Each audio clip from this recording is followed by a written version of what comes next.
sejahtera, Bapak Ibu guru yang hebat.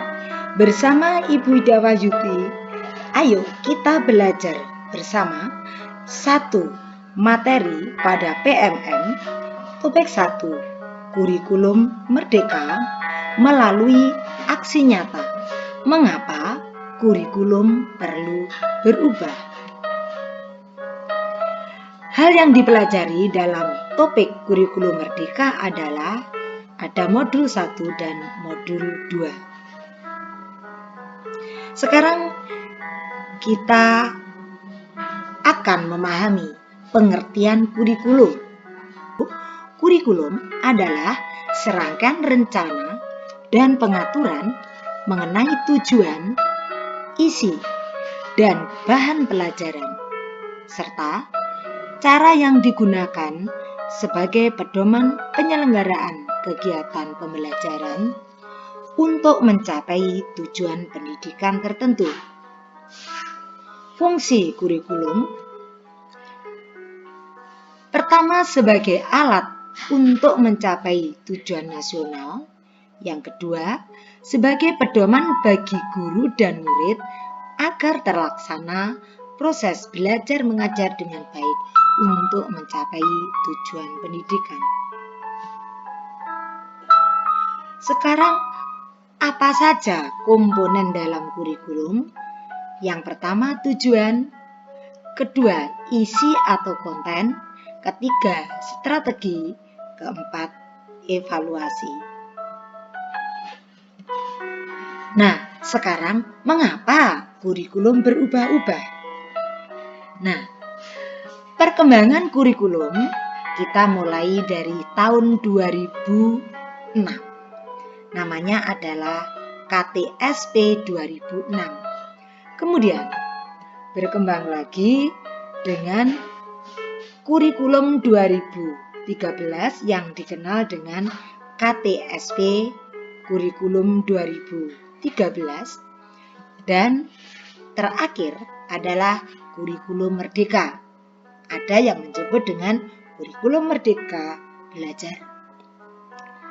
Nah, perubahan kurikulum banyak sekali penyebabnya.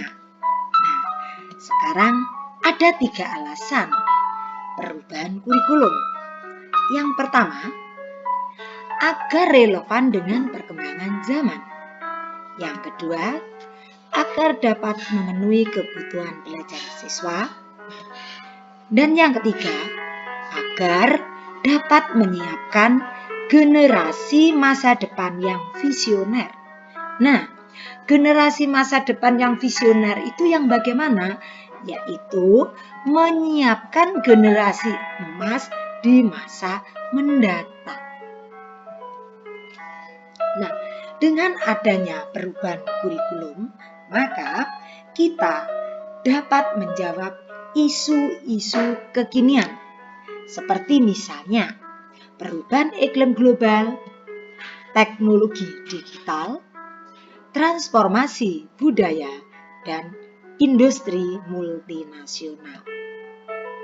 Nah,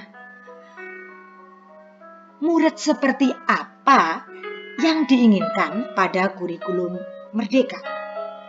Transformasi pembelajaran murid pada kurikulum merdeka berfokus pada pengembangan karakter berdasarkan nilai-nilai Pancasila untuk mewujudkan profil pelajar Pancasila. Nah, profil pelajar Pancasila itu terdiri dari 6 dimensi. Apa saja ya? Beriman, bertakwa kepada Tuhan Yang Maha Esa dan berakhlak mulia, berkebinekaan global, bergotong royong, kreatif, bernalar kritis, dan mandiri. Nah, sekarang untuk mencapai keberhasilan pendidikan ada 3 pilar yang menentukan keberhasilannya menurut Ki Hajar Dewantara. Yang pertama adalah orang tua, sekolah, dan masyarakat. Apabila ketiga pilar pendidikan ini bisa berjalan dengan baik, maka terbentuknya profil pelajar Pancasila akan cepat tercapai.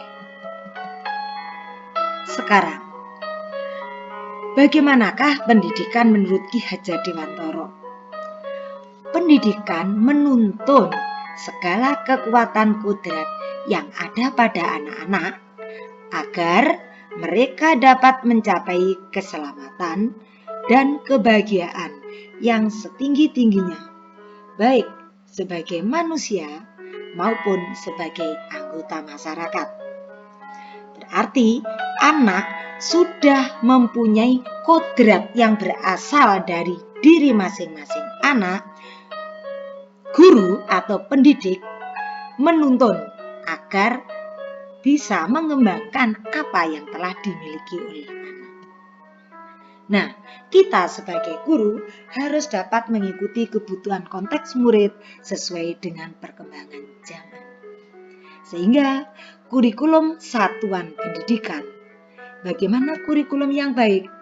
Kurikulum yang baik adalah kurikulum yang sesuai dengan zamannya. Kurikulum bersifat dinamis dan terus dikembangkan atau diadaptasi sesuai dengan konteks dan karakter murid demi membangun kompetensi yang sesuai dengan kebutuhan mereka saat ini dan masa depan. Demikian penyajian materi yang bisa kita pelajari bersama. Semoga bermanfaat. Wassalamualaikum warahmatullahi wabarakatuh.